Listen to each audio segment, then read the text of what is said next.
Consciência em Gotas. O Consciência em Gotas faz parte do movimento Consciência Hebraica. No canal do YouTube Consciência Hebraica, através do vídeo Quem Somos, você vai ter mais informações desse movimento. Você também pode ver o curso O Amanhecer da Consciência Hebraica, uma epopeia do desenvolvimento humano, e lá você vai ter os fundamentos desse pensamento. Entre também no nosso grupo do Telegram. Tudo que nós já publicamos está lá e você tem acesso a todos os arquivos. Seja bem-vindo e que isso possa ser útil para o teu desenvolvimento pessoal. Consciência em Gotas, Salmo 97. Vamos meditar neste salmo que traz coisas muito interessantes e proféticas. O salmo inicia-se assim: O Senhor reina, regozije-se a terra, alegrem-se as muitas ilhas. Quando ele diz aqui terra e ilhas, ele não está dizendo referente à materialidade, mas ele chama de terras e de ilhas todos os povos. Inclusive nós já comentamos em vários outros, em outras gotas, de que Yahvé é a divindade de toda a terra. Claro, ele é a única essência infinita, então ele é o Deus de todos os povos, que se revela particularmente a Israel pelo propósito genético da formação do Messias.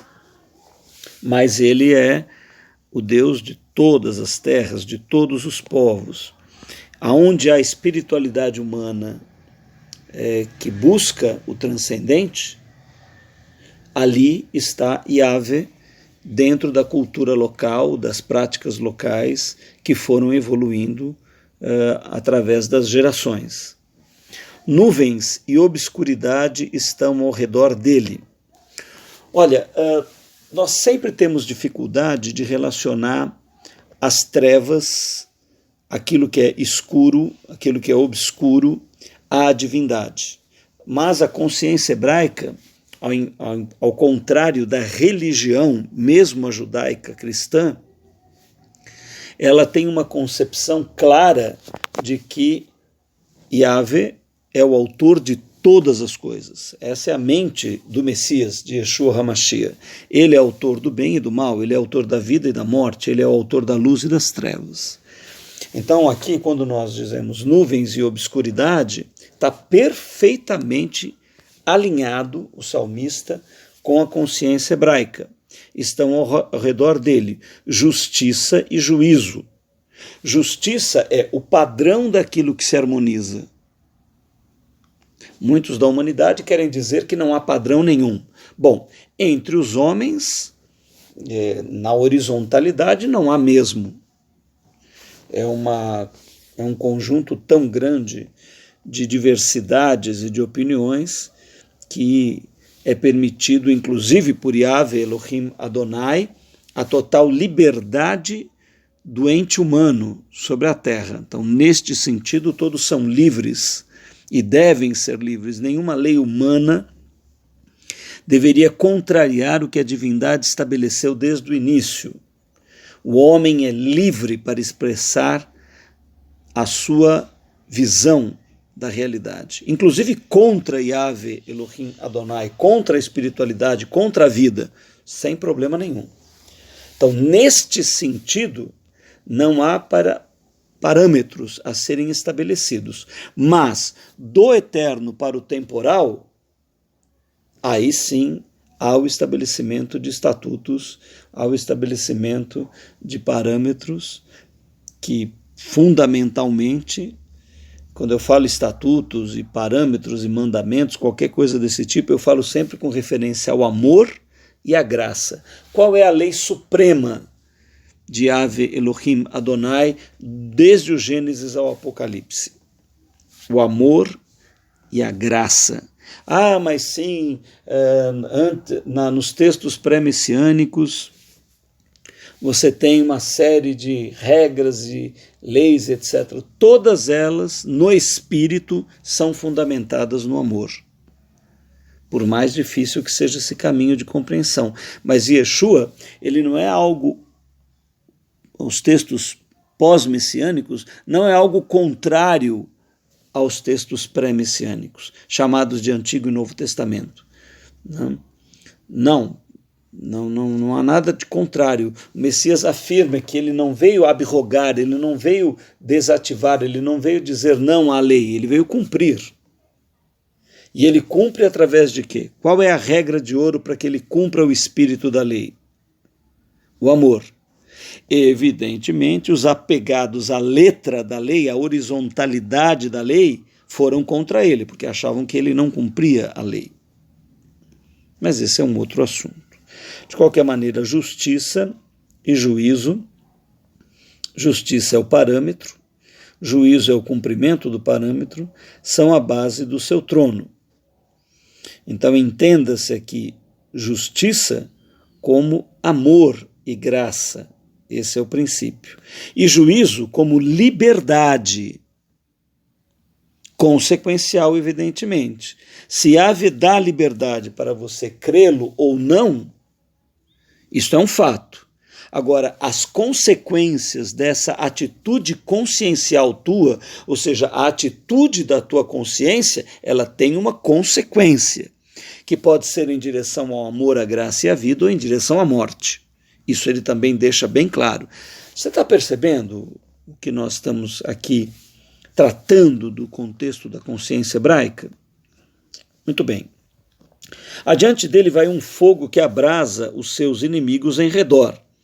Então, não é que ele tenha formado os inimigos. Deus quer congregar toda a humanidade num laço de amor.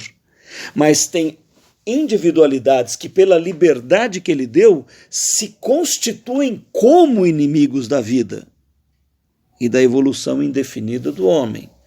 Você diz, mas quem vai ser conscientemente um inimigo da vida? Bom, olha para a humanidade e você vê quais são as opções que o homem está fazendo, se pela vida ou pela morte. Todos os dias nos jornais você pode ter a prova do que nós estamos tratando aqui.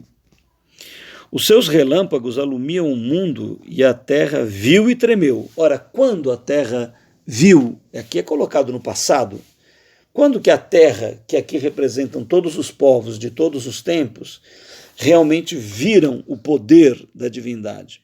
Não é nessa fase, porque se eles vissem esse poder constantemente, seria perdido o arbítrio. Se houvesse uma coluna de fogo constante ou um anjo atrás de cada homem, mostrando que Yahvé é real, você tiraria a capacidade de escolha desse homem. Porque ameaçado por essa presença divina, ele não escolheria. Por isso que nós dizemos que Yahvé, Elohim, Adonai, mesmo Yeshua, eles estão neste período da formação do homem como que ausente. Nas parábolas do Messias, Deus sempre está dormindo, viajando, ausente, por causa da liberdade que foi estabelecida neste presente período, nesse presente aion, nesse presente tempo humano. Então, jamais a espiritualidade deveria ocupar o lugar do Estado para retirar a liberdade que Yahvé deu a cada homem. Isso foi um erro tremendo da religião, inclusive da judaico-cristã. Inclusive de religiões que querem tomar o Estado e estabelecer algo que tire a liberdade humana. Isso é contra Alá, isso é contra Yahvé. Agora, que o homem se constitua inimigo de Alá, de Yahvé, que é na verdade a mesma palavra em línguas diferentes, em árabe, em hebraico, em aramaico, que isto constitua a liberdade do ser humano é um fato concedido pela própria divindade. Então ele diz assim: adiante dele vai um fogo que abrasará os seus inimigos em redor, os seus relâmpagos alumiam o mundo e a terra viu e tremeu. Os montes se derretem como cera na presença do Senhor de toda a terra. Ora, aqui ele está descrevendo a descriação. Os céus anunciam a sua justiça e todos os povos veem a sua glória. Quando é que todos os povos veem a sua glória? Depois da descriação. Uma primeira visão disso será no arrebatamento, e a última visão disso será no Armagedon. Se você é novo aqui no Consciência em Gotas, você vai ver esses processos cósmicos descritos nos textos pré-messiânicos e pós-messiânicos, de Gênesis a Apocalipse, de Berish do texto Bereshit, que é o Gênesis, que é o primeiro livro da Bíblia, até a Revelação, que é o livro de Apocalipse de João. Confundidos sejam todos os que servem imagens de escultura, que se gloriam de ídolos inúteis. Prostrai-vos diante deles, todos os deuses. Confundidos sejam todos os que servem imagens de escultura, que se gloriam de ídolos inúteis.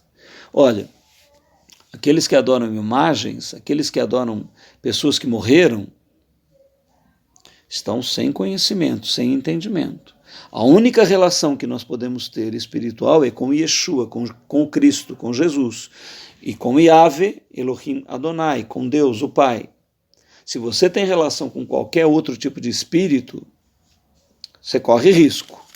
E aí é uma questão de liberdade tua. E ele disse aqui, prostrai-vos diante dele todos os deuses. Olha que interessante.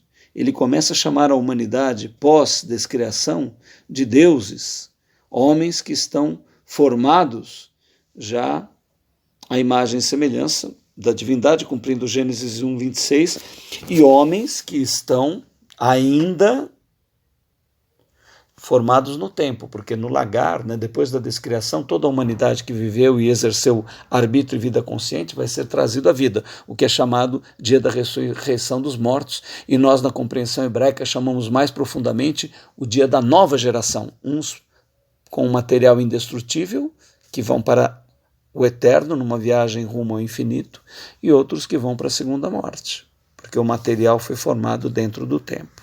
Mas isso fica a continuidade da leitura desse salmo para o segundo episódio. Não perca uma excelente consciência, que isso estimule a tua vida de oração e meditação. Não deixe todos os dias de ler a palavra e de meditar, isso é vida para você.